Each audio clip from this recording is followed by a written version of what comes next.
Hello, everybody, and welcome to episode 77 of the 214 Sports Show. It is the Luke Jackson episode, as you, of course, all suspected, as I would think for number 77. No other player I can think of for number 77 donning it in Dallas Fort Worth sports other than the great Luke Jackson. So, thank you for joining us here on episode 77. I'm Joseph Duffy, joined as always with my wonderful co-host TJ Krilowicz. How you doing, TJ? Doing great, man. Yeah. Call us the Maverick social media the way that we're just forgetting a certain player, I guess. I don't know. But yeah, I mean, I'm fine with Luke Jackson being episode number episode number 77. Sure, why not? Current Dallas sports athlete.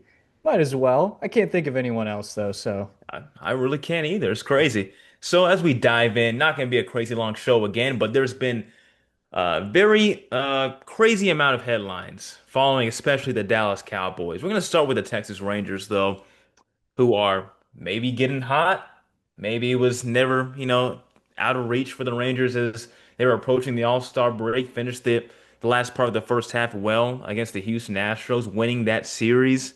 Say what you want about that series, about how the Astros weren't exactly the most healthy, but it was in Houston. They got the job done. They got the wins they needed. But since then, big series win against the Detroit Tigers. And they're moving ahead against the Athletics, just the Athletics, no Oakland, no Sacramento. The A's came into town. And so, how do you evaluate these first few series to start off the second half? well, you got to be happy. You got to be happy. Anytime that you can steal a victory from one of the top teams in the AL, I think that you can. Although you look at that series and you say that you could easily have swept them, and we Ugh, easily could have. yeah. Honestly, tough that Bruce Bochy, which is becoming a little bit regular. You wish that it wouldn't happen just because of how legendary he is with his accolades and such. But he just seems to not make the right decisions at times. Obviously, it's very tough to make the right decision every time. But Chris Martin going in there, I think Chris Martin looked like probably, I don't know if he tweaked it right there and it just became an injury right there, or he was already dealing with something and it just aggravated because of that pitch. But I don't think he should have been put out there. But that's me being a couch manager and also not knowing if the injury was something that was already happening or such. So, but you got to be happy, especially coming off of what we were just doing before the All-Star break. You look at the series against Houston, where you could say that we could have swept them easily there too. So, I mean, you look at that and it's like, well, the Rangers are getting hot. Hopefully, this All-Star break doesn't take them out of it. And it hasn't. They almost swept Detroit. They should have still won the series. They're going to win the series against the Athletics. We don't know the complete result. Maybe it's a sweep, maybe not. But you're going into the Atlanta series this weekend and you're looking pretty dang good. You're streaking. The Mariners and Astros, they're not doing as good as us right now. Of course, still a very long part of the season left, but you got to be happy with those results this week, and hopefully it can carry on the next week, obviously. Yeah, and especially the pitching. 4 of 5 as we're recording this on a Wednesday evening. The first four out of five were victories for the Rangers to start off the second half. They'll play that final game against the Athletics tonight as we record this. But what a great start to start off this second half. As you were saying, that Detroit series should have been a sweep. It really should have. And you've seen that typical Unbelievable. loss multiple times this season over for the We let Rangers. their Ezekiel Duran basically Pretty much. I hit a mean, game-winning RBI single against us. struggling all season long, hitting like 170. And you knew when they were talking about his struggles leading into that at bat that, yeah, that Ladies and ESPN, gentlemen, the ESPN crew set us up. that's like Yeah. watching Jock Peterson hit a frozen rope. All right. Yeah, man. You won't A believe brutal your eyes when loss. that happens. Craziness. I mean, Terry Scuba was mowing through that lineup. It was almost too easy. If I want to look back at that really quick, I think there was 14 team strikeouts. Not the best of days in offense, but the Hmm. offense was hanging in there for that series. Let me look at that And to be really quick honest, I again. mean, you look at that lineup that Bruce Bochy put out there on Sunday, though, and it wasn't the strongest at all. I mean, you could Yeah. have argued that that could be a lineup that could even, you know, maybe even struggle in AAA at times. I mean, Yeah. there's definitely some questionable calls there. I mean, Oh, I yeah, love it. you're looking at that Sunday lineup against Tarek Skubal and or whatever his name is. I don't care to get it right, but you got Cody Freeman, who first first at bat major league career, playing against Skubal. I mean, that was a recipe for disaster. You had Ezekiel Duran playing in the ninth hole. Not the best lineup, obviously. Wasn't going to be successful, and it's not going to be successful against even somebody who has like a four ERA probably. So, Yeah, I mean, that was a recipe for disaster with that lineup on Sunday. And the crazy thing is, they still could have won. And I just hate to see that for the Rangers. This could have been a 5-0 start to start off the second half, which you can take it as, time is kind of ticking down for a wild card chase if that's what you want to go for. Not going to rule out the division just yet, even though we personally believe they're not going to win the division.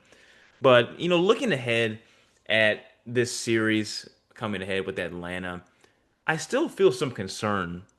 And I think that Atlanta's going to show up ready for this series. I don't know why that I think, so highly of them, even though they haven't been their best this season.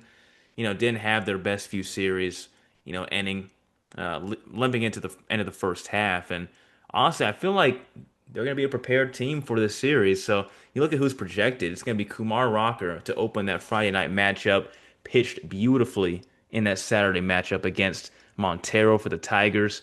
Rocker's really been improving along with Leiter. I'm really proud of these Vandy boys in this starting rotation. After that, we really don't know who's projected for that Friday night matchup just yet. Could it be Evaldi? We don't know. But Jack Leiter's projected to close that Sunday matchup. I think pitching is going to have to ride the wave again because Ronald Acuna has been on a heater for Atlanta. So I really do think this is going to be a good series. Ozzy Albies has been good as well. I think that for Atlanta, they're getting desperate as well. It's becoming to be that part of the season where teams are playing desperation baseball. They're trying to get into the playoffs. It's not exactly September yet, but as the second half starts, you realize that you can't be losing these close games anymore, like you saw the Rangers did on Sunday. And that's why I think they're playing so well in the second half. Do I think they'll keep it up? Hopefully. I'm not going to say yes immediately, but you look at this Brave series, then after that it's the Angels. They played well against the Angels for the most of the year. And then it's Seattle again. This time all in Seattle, a 4-game series against the Mariners, who, as we both know, that last series in Arlington was not exactly their best. well, you're going into August, and I think the Rangers right now obviously need to take it one game at a time because that August schedule is brutal for the Rangers. I mean, you got multiple teams who are leading their division. If not, they're in the wild card position. You got many playoff teams in the series. I'm counting at least three for the first in August. You got Toronto, Arizona's doing well recently. Whew. And then you also, I mean, that's it for August, but I mean, you got a tough schedule, especially at the beginning of it. But I'm going back to what you were talking about with the pitching riding the wave against Atlanta. That's obviously going to be what it has to be. Both teams, the Braves and Rangers, I think they've had similar seasons with the expectations and how that has just gone to shit for the most part. I think the Rangers have obviously done a better part of keeping their hand or keeping their head over water. The Braves have completely sunk their ship. But you look at that, and that's a very struggling offense that they've had, which the expectations on the offense was supposed to be way better. The pitching needs to come out. And although Detroit was struggling, you got to, I mean, you're talking about it. You got to like the trends of these Vandy pitchers that we have. Kumar Rocker, Jack Leiter. They've had some great games recently. Kumar, especially against Detroit. That was a beautiful showing by him. But I mean, yeah, I mean, you just got to shout out the pitching here. The pitching has just been phenomenal. You're getting extra reinforcements now with John Gray finally coming back. Thank goodness he's finally My healthy. I God, it's been completely forgot ages. about him. But you got him coming back. You've had an amazing performance from Jake Latz on Sunday when he wasn't even, he didn't expect to start before 24 hours before the game even started. So, I mean, you got a great performance out of him. You got a great performance out of DeGrom, of course, on Tuesday, which, I mean, Jacob DeGrom, what a successful season so far. And I What hate, else can you say? I know what else can you say about this guy? 10-2, dominant performance against Oakland. Or, God, dude, I'm gonna do that forever until they move to Vegas. Had a phenomenal performance against the Athletics, gave up a leadoff homer, and then didn't allow another run the rest of the 6 innings he pitched. And I mean, this is just phenomenal what you expect from the Grom. And I call it a very successful season. This is routine for him, but it's very successful because he's keeping himself on the mound which is one of the biggest success stories that the Rangers have had this season. And if they are going to make the playoffs, it's going to be a big help because of DeGrom staying healthy throughout most of the season. It's wild to watch, man. He's an actual cheat code. I just cannot believe the Texas Rangers have Jacob DeGrom. Just wild. It's And wild. I he's mean, healthy. Yeah.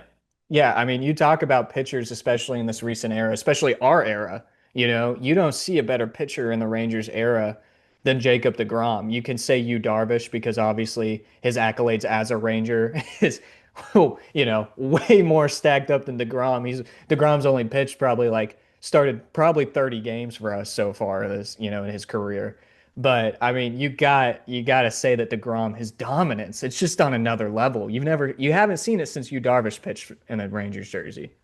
In a way, you could say it's like the NFL Sterling Sharp, a guy who battled so many injuries, is not in the Hall of Fame. He actually just made the Hall of Fame, I think, last season. But nobody's ever gonna understand. The younger generations after us are gonna understand how dominant this guy was.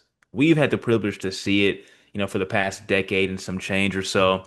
But numbers won't justify, at least the win-loss won't justify just how great he was. Because when this guy is healthy, he's all time. It's crazy to watch. He's one of the best pitchers of all time when he's healthy. It, The stats yeah, show. yeah, it's unbelievable. Yeah.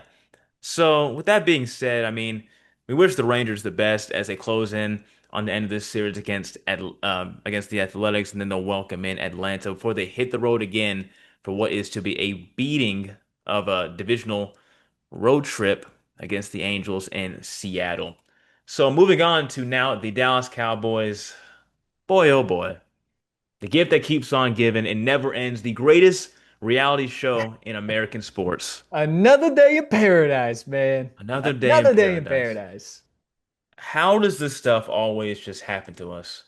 Why can't I just have a normal training camp?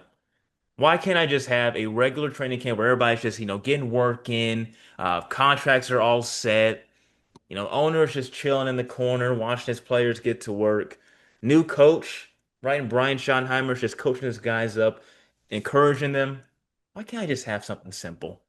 Does it have to be a headline every single year, every single few Reality show, weeks? man.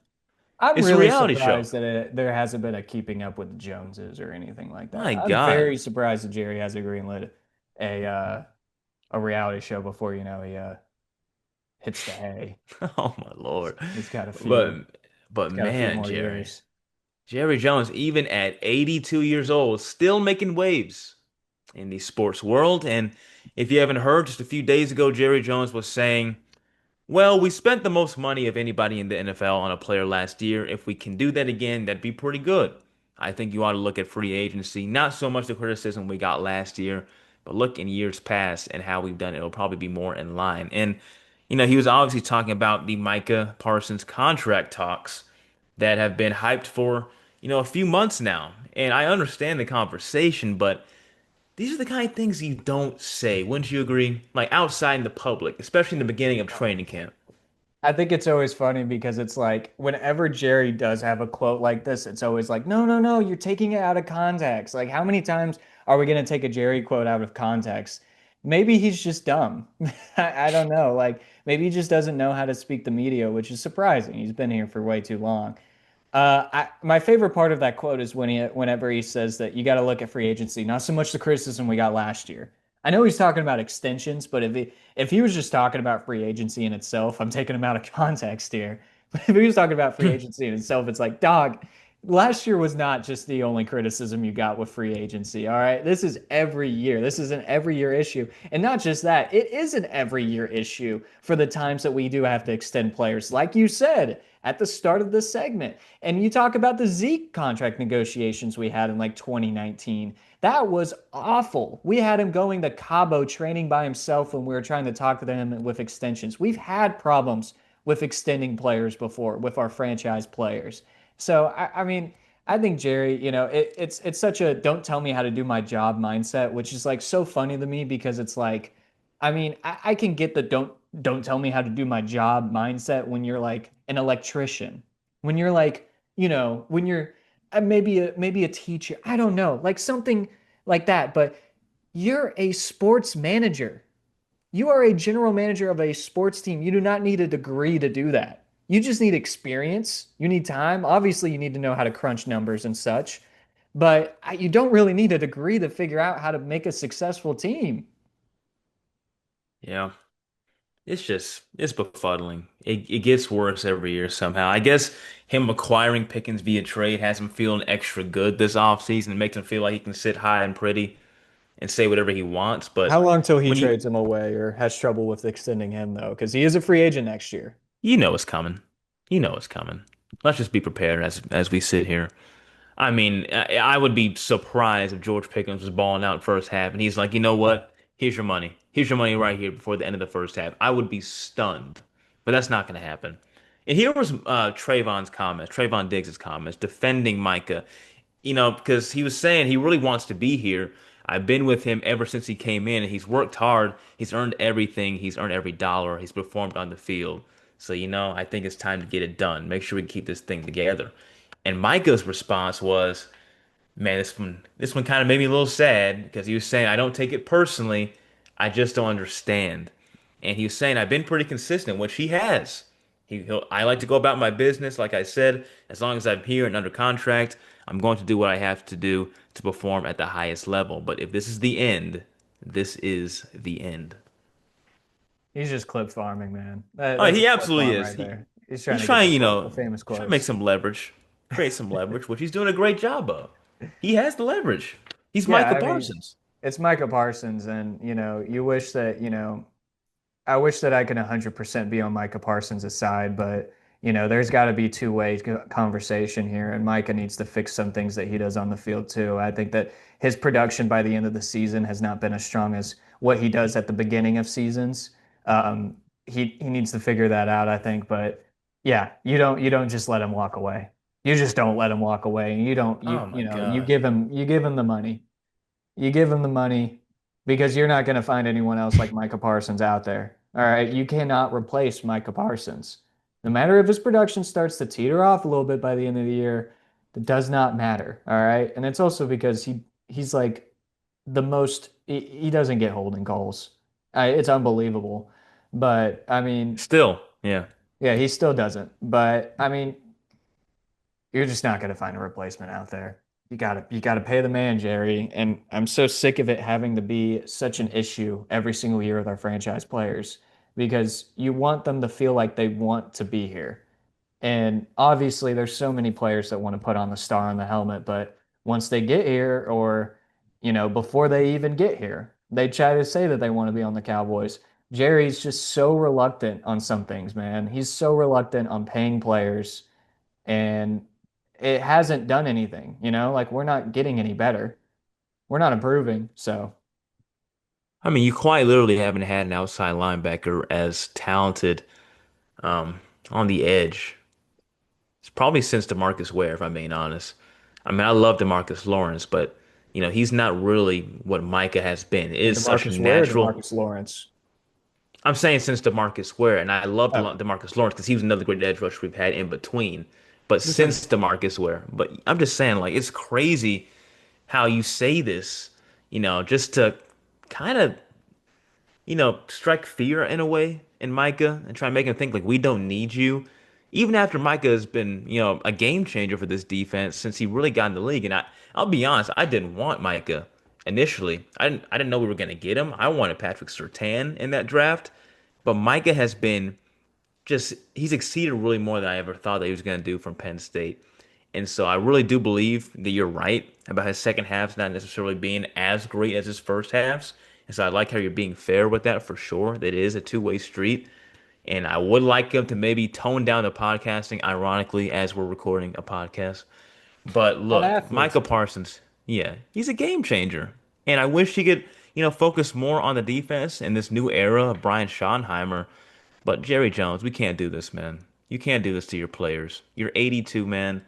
You got to stop doing this. He's done this way too many times. He did to Zeke in the contract talks back then. Do you remember that? Yeah, When he that's what I said was saying. Zeke who? Remember Yeah. that like yesterday. And I think Crazy. that And this then whole it's just like a psychological thing, and like maybe we're just overdoing it. Maybe we're just like, maybe we're just two idiots with a microphone right now that are just going too harsh on Jerry Jones or the Cowboys. I don't think you can ever go too harsh on them, but I mean, you, I mean, look, it is a psychological thing when you have a owner who is so linked to the team. I mean, he is the face of the Cowboys. he gets Everybody post-game knows. conferences, Yeah, post-game like yeah. He media. does post-game conferences. Whenever he's leaving to go to the locker room post-game after a tough loss, you're going to see him walking there. You're going to see him hobbling over to the locker room. Mike Leslie or somebody's going to tweet it out, and everybody's going to be laughing at him What or owner angry does at him that? or something like that. He is the face of the Cowboys. And when you go there every single year and you're like, we're all in, and then you go into an offseason and you get clowned on by the entire media, the entire national, by all the social media, all these players are seeing how these people are treating you, and they see it. I mean, it's like if you're treating it like it's a game, then they're going to treat it like it's a game. And obviously, it is a game, but it should be more than a game, you know? They're trying to go out there and win. And if you're treating it just like a game, you're not going to go out there and win. So I think it's a psychological thing. It goes down to the players when you have a an owner like this that just seems to be a poser. I don't know, you know? It just it's befuddling. Makes me mad that an owner does that. The post-game conferences, the box shots after every single touchdown, after every single bad play, to be honest. The NFL enables it. They don't have any problem with it apparently, because he's the most powerful owner in the league. Clearly, Yeah, he they're makes the scared of league. him. Yeah, I mean, he makes the most money for any other team worldwide. He is the richest team really in the world, most valuable team that is in the world. Yep. So Jerry Jones is still very much powerful at 82 years old. I would like to think that in some time that he's going to relinquish his role as a GM officially, even though he's probably not working as an everyday GM as his title says, as he used to be. I would like to think that he would take a few steps off in terms of his pride in these next few years. You don't know Blink. Jerry then, man. He's a president and GM as well as being an owner, man. Come on, dude. It's time, bro. It's enough is enough. Please. I've seen it my whole life. So I think we needed that I, rant, both of I us. mean, to be honest, like just for his health, man, you need to lay it. I mean, I'm not saying this just because, I'm not. I want a new GM or a new owner or anything, but like for his health, man, you told me that he was 82 years old. I mean, he looks like he could be close to 100 years old. He's stressed out, man. I know he's stressed out. He Yeah. can take one for the team and, you know, ride into the sunset, have a relaxing, late life. Yeah, you can Just just come on, chill, man. There's man. so many Do better do ways to what treat your owners late life do. than Let being everybody else work. What are you doing all this for? Why? there's so many better Just ways you could treat your 80s, man. oh my God. I would never do this, Go man. If play I was in his pickleball, position, Jerry. Come on. yeah. It's wild. So that'll do it for episode 77 of the 214 Sports Show. We do invite you to like and subscribe to this video on YouTube and also like and subscribe on Spotify. We'll repost this full-length podcast on Thursday mornings at 11 a.m. Central, 12 Eastern. You can find it here every single week. Again, please like and subscribe at the 214 Sports Show. We post on YouTube and Spotify. And then also you can follow our accounts where we post our reels on Twitter/X, on TikTok, and also Instagram and YouTube Shorts. It's at the 214 Sports Show. Again, it's at the 214 Sports Show on Twitter, TikTok, and then Instagram and YouTube as well. So without that being said, TJ, would you like to give your socials? Yeah, you can follow me on Twitter/X at TJ_Krilowicz, and you can follow me on Instagram at TJ.Krilowicz. And real quick, I just want to ask, I'm looking at Jerry Jones's Wikipedia. His name is Gerald. Yeah, it's Gerald. So It's not I even never Gerald. knew that. I never knew that. Is that like a thing for Jerry's? Are Jerry's not, is that a nickname? Is that like a common Personally, nickname or is that something like an official name? that's his official name, Gerald. Yes, It's people like, say that is every now and Jerry then. nickname for Gerald or like everybody named Jerry in the world? Are they No, like no, a Jerry's nickname are or is usually Jerry like Gerald. a usual? Okay. All right. It's usually Gerald. Yeah, I'm I've glad never. we made that clear because I was about to freak out. That was going to be a new awakening. That's old school, man. I feel like Gerald's a really old name that just obviously nobody uses that anymore. But of course, when you think of Jerry, you're not thinking of Gerald, thinking of Gerald. Yeah, Gerald at least. Usually with the G, of course. Man, But Arkansas in the 40s must have been wild.